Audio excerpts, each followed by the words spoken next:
Bueno, y ahora en resumen de Medio Oriente, como todas las semanas, la entrevista que interesa y que sobre todo nos da pautas informativas para tratar de seguir estos acontecimientos gravísimos que siguen ocurriendo en el llamado Medio Oriente. Esta vez vamos a estar con Suhail Assad. Él es argentino, pero vive entre Irán y el Líbano. Ahora está precisamente en el Líbano y es el director del muy conocido programa y además que lo recomendamos, Irán al aire, que es un programa que da toda la información que ustedes necesitan para saber qué está pasando en toda esa región donde el imperialismo yanqui y el sionismo tratan de seguir generando genocidio más genocidio.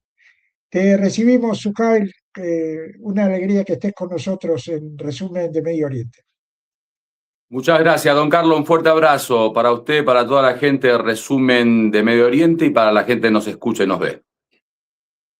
Bueno, queríamos empezar sabiendo ya que obviamente estás en el Líbano, que se ha convertido por estos días otra vez en un punto de mira informativo, pero también en nuevas tragedias para la población civil del Líbano. ¿Cómo estás viendo el desarrollo de ese conflicto y sobre todo esta última andanada de ataques que parece la venganza de la derrota sufrida con Irán, la tiene que pagar el pueblo palestino y el pueblo libanés? Bueno, tal cual lo dijo, obviamente se vive desde lo social, en el día a día libanés, la desgracia que significa estar bajo el bombardeo de un Estado agresor como lo es Israel. A diario nos toca enterrar amistades, nos toca ver nuevos desplazamientos, nos toca ver mucha destrucción y se vive la guerra en el día a día. Pero yo creo que en estos conflictos no solo hay que ver la parte negativa, que es justamente el tema de las víctimas, de las agresiones, de la invasión, de la ocupación, de la matanza, sino también ver un poco por qué suceden las cosas, ¿no? Cuáles son las causas de todo lo que está ocurriendo. Usted sabe muy bien, don Carlos, que en esta última etapa se estaba planificando un supuesto proceso de paz a través de negociaciones entre Irán y los Estados Unidos con la intermediación de Pakistán, justamente en el momento en donde el ministro de Defensa o el ministro de Interior pakistaní se encontraba en Teherán para arreglar ciertos asuntos sobre las conversaciones, justamente por causa de casualidad, Israel mete su cola haciendo obviamente un desafío a la ecuación que había planteado Irán de que si había agresión o bombardeo al Dahi, el Junubí o a los suburbios del sur del Líbano, Irán iba a responder. Y bueno, eso fue lo que sucedió. A Israel nunca le convino que haya paz, nunca le convino ni la tregua ni el cese del fuego, entonces tenía que hacer algo para que esas negociaciones no lleguen a buen puerto. Lo que hizo es justamente amenazar en una primera instancia y después desafiar en el campo, atacando a una zona de los suburbios de Beirut. Y bueno, vino la respuesta iraní para demostrar esta cuestión positiva de la cual quiero hablar.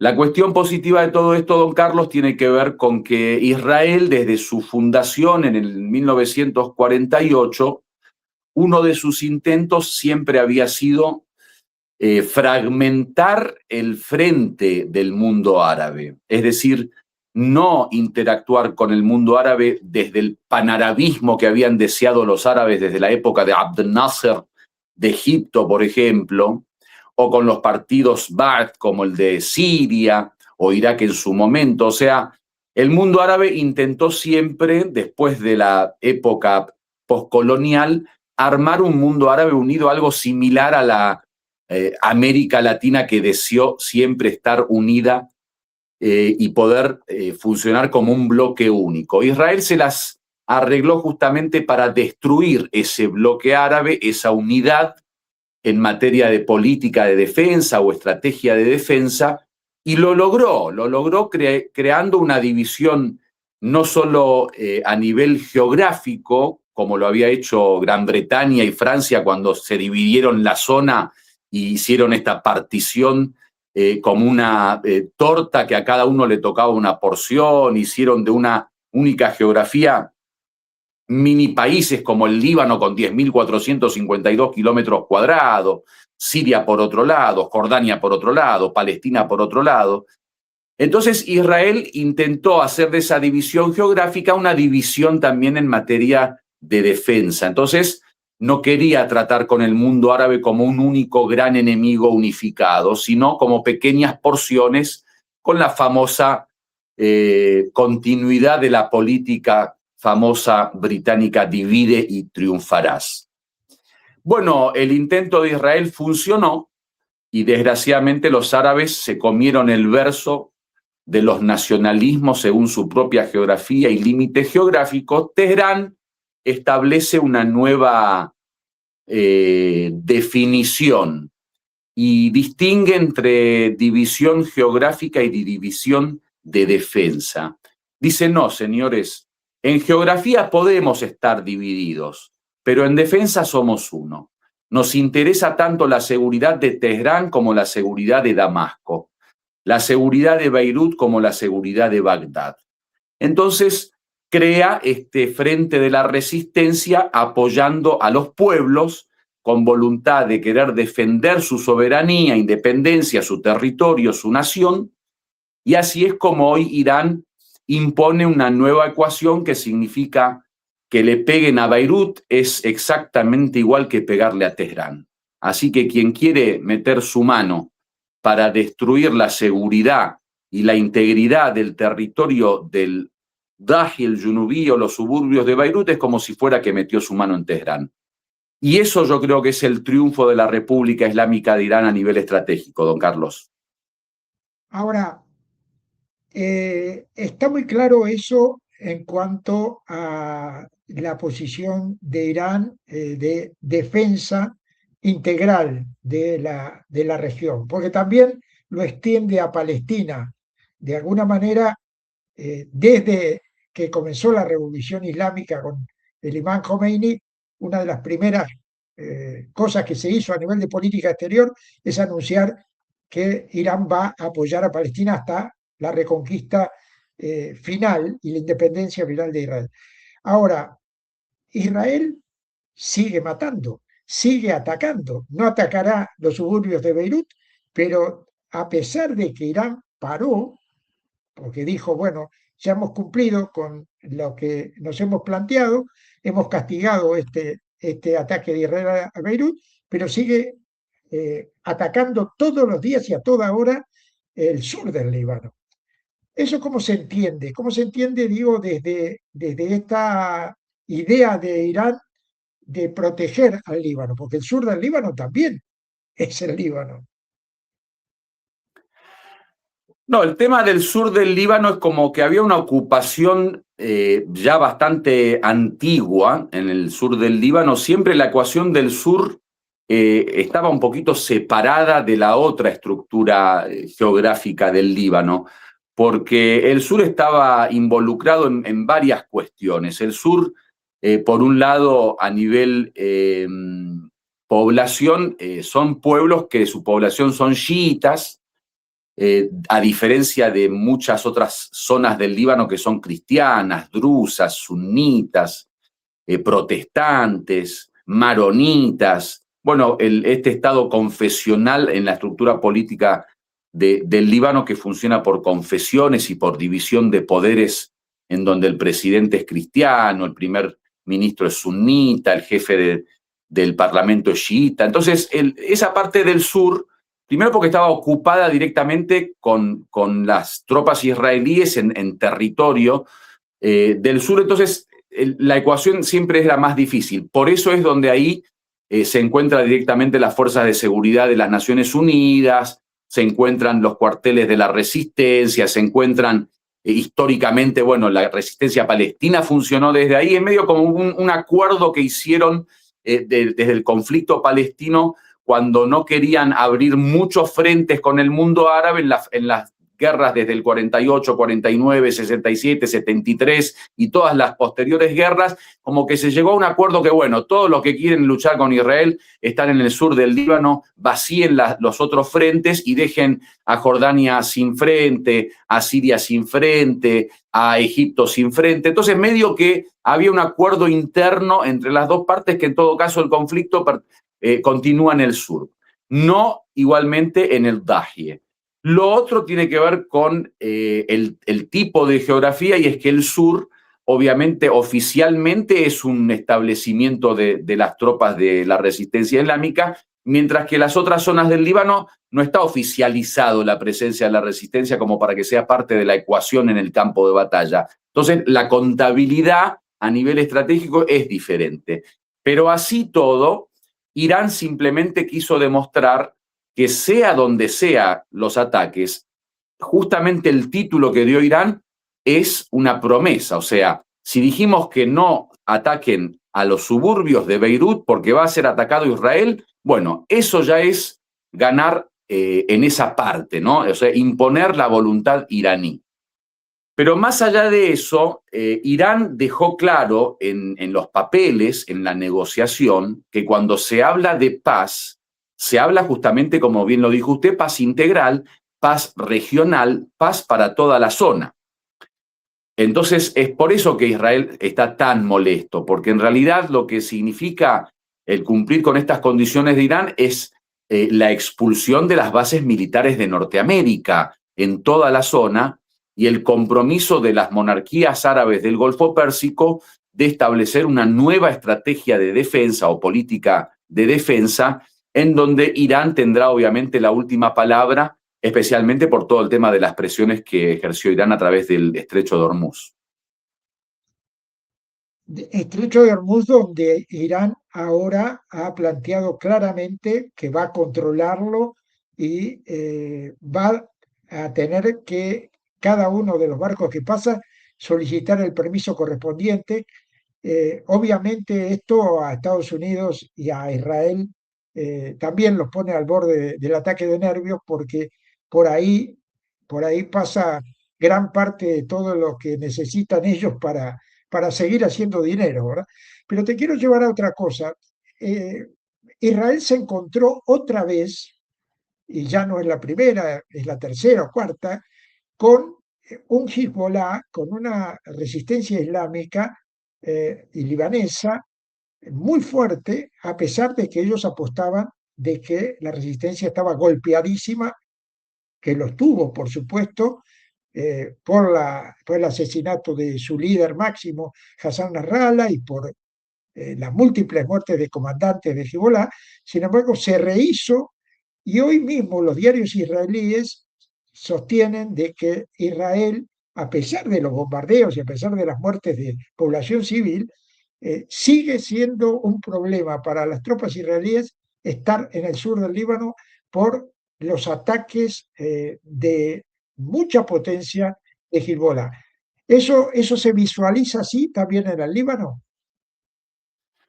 Don Carlos, la historieta de que Hezbollah quedó en agonía y quedó ya sin ningún tipo de poderío militar y que acabamos con sus estrategias y con sus túneles y con su armamento y con sus líderes, esa es la narrativa israelí. O sea, ellos, usted le escucha ahora desde el comienzo de la guerra contra Irán, Trump del mismo modo, acabamos con el poderío misilístico de Irán, acabamos con el poderío dirigencial y de comandancia de Irán, acabamos con hasta con el tema nuclear. O sea, ellos acaban con todo en la narrativa, don Carlos. Ellos son los únicos que existen y nosotros no existimos. Hezbollah está más fuerte que nunca, don Carlos, jamás se debilitó porque la resistencia no es un líder, la resistencia no es un túnel, la resistencia es una voluntad, es una decisión, la resistencia es el pueblo levantándose, la resistencia es querer acabar con el enemigo, la resistencia es ser independiente al momento de decidir sobre la defensa del territorio. La resistencia está más fuerte que nunca, don Carlos, porque la resistencia no funciona ni por decisión política del gobierno libanés, ni por el visto bueno de Norteamérica, ni porque a Israel se le ocurre que exista o no. La resistencia existió desde siempre, muy poderosa, con todo el mundo en contra, y la filosofía de la resistencia, don Carlos, es eso, es que todo el mundo esté en contra, y que de ahí salga la resistencia como un ave fénix que revive después de las cenizas. Que fue golpeada, esto es la guerra, don Carlos. Que se destruyó mucho de su poderío militar, es cierto. Que hubo destrucción de infraestructura civil, es cierto. Que murieron muchos directivos, jefes, comandancia, es cierto. Pero eso no es la resistencia, no hay problema. Es igual que usted me diga, bueno, vamos a ver a dos boxeadores en un juego de box y que usted le duela cada golpe que le da. No, don Carlos, es el boxeo, o sea, el tipo está ahí para poner la cara y que le peguen, que le peguen, que le peguen, y para sangrar y para que le quiten un ojo. Eso es. Y la resistencia es el boxeo de la guerra. Así que no, la resistencia está mucho más poderosa. Y le digo algo, para no ser simplemente una cuestión de lema o de eslogan. La resistencia, su poderío hoy está en esto, don Carlos. Uno de los puntos fundamentales que Israel y su narrativa apostaban a decir que la resistencia está en agonía era porque supuestamente Irán se había despojado de su responsabilidad ante la resistencia. Los dejaron solos, los vendieron, ya no tienen compromiso con ustedes, ya quedaron solitarios en el desierto. Bueno, estos días Irán demostró que está más que nunca con la resistencia, que no acepta ningún tipo de cese de fuego, a no ser que se acepte la voluntad de la resistencia en el Líbano. Ese es el primer punto. El segundo punto, la resistencia, que en su momento, en su fundación, empezó como un pequeño grupo de jóvenes en el sur del Líbano. Hoy la resistencia es el Yemen, don Carlos. Es Ansarullah en el Yemen. Es la República Islámica de Irán y su poderío atómico, nuclear, científico, cultural, ideológico y armamentístico. Hoy es Irak también tratando de apoyar la resistencia como sea de alguna forma. Hoy es la Palestina que resiste desde hace casi 80 años. Entonces, nunca la resistencia está debilitada porque vemos cómo va creciendo. Hasta hace unos años, y usted es analista, don Carlos, ¿quién hablaba del Yemen como parte de la ecuación en Asia Occidental?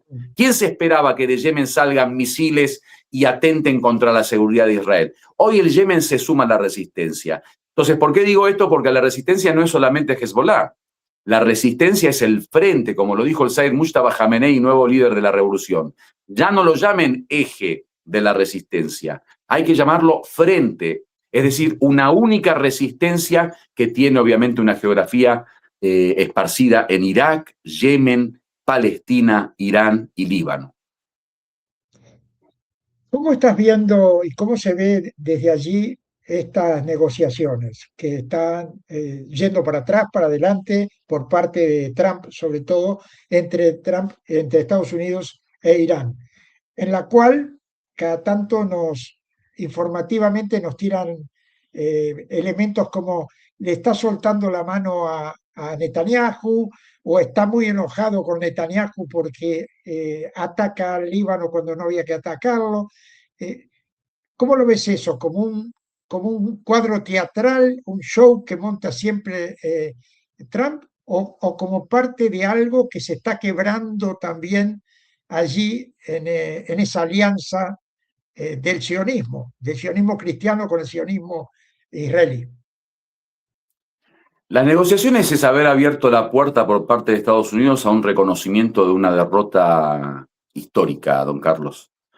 Alguien que vive de la guerra, alguien que tiene plantada decenas de bases militares en toda la zona alrededor de Irán, alguien que tiene a un perro rabioso como lo es el Estado de Israel para que defienda sus intereses en la zona, y alguien que vive de la guerra, vive de la venta de armas y vive del negocio de las armas, nunca puede ir a una negociación suplicando a la otra parte, por favor, sentate conmigo para hablar. La naturaleza del imperio es una naturaleza militarista, expansionista, que interviene, que tiene injerencia, que lo hace todo por la fuerza. el estatus de los imperios en su momento de mayor poder es imponer su voluntad por la fuerza. Cuando un imperio le pide por favor a otra parte hablar, es que ya se quedó sin fuerza. Entonces la negociación es justamente la declaración oficial de la derrota de los Estados Unidos en la zona. Por otro lado, para el lado iraní, las negociaciones no es más que parte de la estrategia de guerra. En ningún momento aquellos que fueron a negociar dijeron nosotros dejamos el campo de batalla para venir a sentarnos, en absoluto. Los iraníes hicieron una división de responsabilidades. En el momento que se dirigían a la negociación, le daban la orden a los militares de poner su dedo en el gatillo. Y lo dijeron oficialmente, lo dijo Karibov en el Twitter y lo dijo el presidente, lo dijeron todos. Dice, nos estamos dirigiendo a la mesa de negociaciones con el gatillo, con el dedo en el gatillo. El segundo punto, Irán desde el comienzo dijo, no confiamos en la otra parte de las negociaciones, no confiamos en el sionismo, no confiamos en el imperio, no confiamos en Trump, no confiamos en los negociadores. Entonces está muy claro que las negociaciones no es parte más que una dimensión de la misma guerra que en algún momento necesita del gatillo y los misiles y en algún momento necesita de la lengua y el diálogo. Esta es otra de las victorias de la República Islámica. Ha demostrado al mundo tener una diplomacia de alto nivel, de alto nivel. El canciller iraní realmente que hasta hace muy poco el mundo no lo conocía, no conocía su nombre, como suele pasar en estas divisiones geopolíticas que tenemos. Hoy el canciller iraní es un hombre de peso en la resolución de estos conflictos. Y esto me hace acordar también a todo lo que siempre hablamos de Cuba, ¿verdad?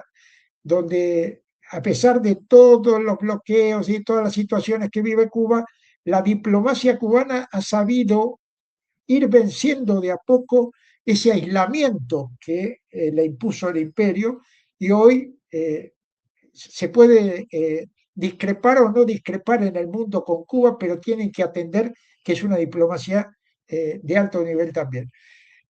Lo digo porque siempre desde el discurso, tú estás en Líbano, pero nosotros los que estamos en otra parte del mundo, el discurso mediático siempre muestra a Irán como un país marginal, digamos. Hoy ya no se puede decir eso y hoy lo que resalta es no solamente la guerra, no solamente el dedo en el gatillo, sino también esta diplomacia que está ejerciendo un poder muy fuerte a favor de los pueblos. Yo siempre digo que si gana Irán, gana el tercer mundo, gana el mundo revolucionario.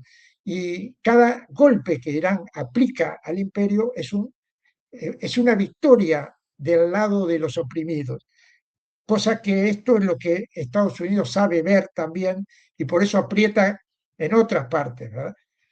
Te quiero, ya para terminar, porque nos quedan unos minutos, que nos cuentes y le cuentes a nuestro público qué es Irán al aire, qué es este proyecto tuyo o de ustedes, los que están detrás de ese proyecto, y qué le están dando al mundo desde el Líbano. Bueno, le agradezco la oportunidad de poder hablar sobre este tema. Irán al aire es un canal que yo creé en mayo del 2025, el año pasado. Yo viví 28 años en Irán desde el año 98, hice mis carreras universitarias allí y he trabajado mucho en la República Islámica de Irán.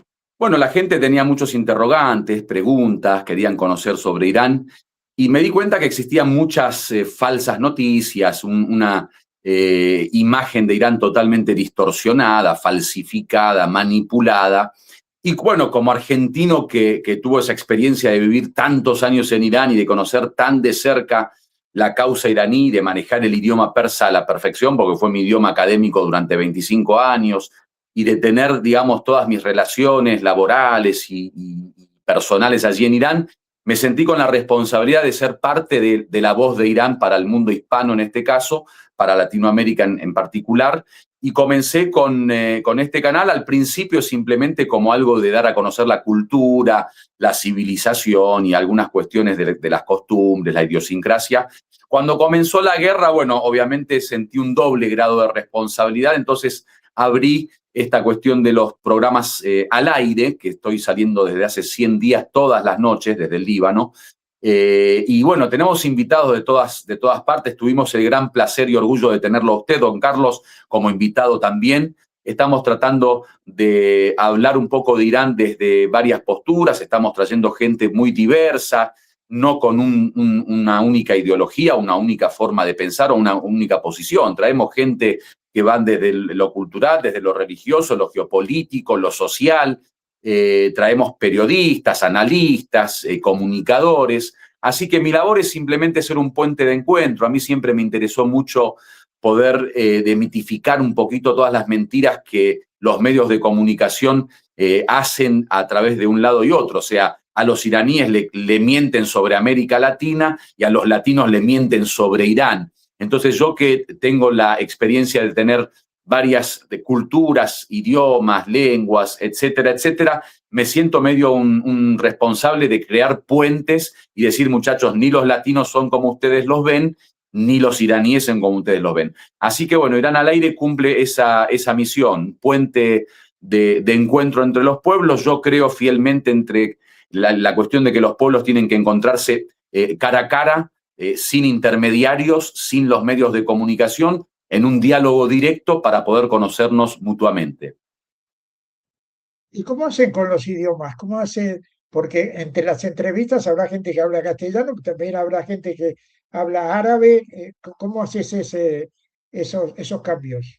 Bueno, yo con respecto a los invitados árabes o iraníes, estoy trayendo los invitados que tienen un idioma español bastante importante como para poder manejarse en Irán al aire. Entonces traje, por ejemplo, muchas periodistas de Hispan TV, que son iraníes, que hicieron la licenciatura en la lengua español en la Universidad de Teherán y hablan español, así que me manejo más que todo en idioma español.